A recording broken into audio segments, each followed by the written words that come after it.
Hi, it's Lori, and here is your 2-minute tip. So today what I want to talk about is this idea of a rent back. And a lot of people aren't sure what this is, or they'll ask me, how does everything line up perfectly? How am I able to buy a house and get the sellers out within a time frame?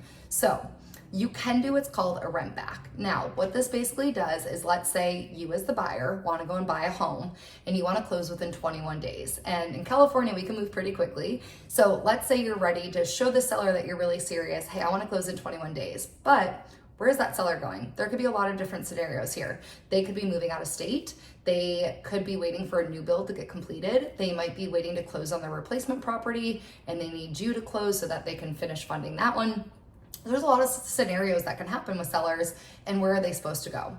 So what you can technically do is give them a rent back. Now, there's a lot of ways that you can do this. There's a seller in possession, there's a whole lease option.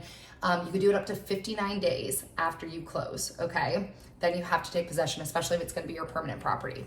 So you can always talk this through, and it's the strategy that I like to use when I'm talking with listing agents about how flexible my buyer could be. Essentially, when that closes, let's say that closed in 21 days and those sellers need another 2 weeks just to get out of the property, you can give them a rent back. Now, you could charge them a little bit of money for rent.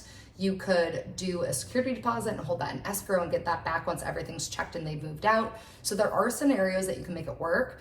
Always adhere to what the situation needs, okay? So sometimes I'll tell my clients, like, just give it to them, you know? So that is what a rent back is. It's how we can kind of use the process to seamlessly tie up, and it's a great tool when you're negotiating. That is your 2-minute tip. If you have any questions, comments, leave them below. Make sure you subscribe for more and follow me on social media for more daily tips.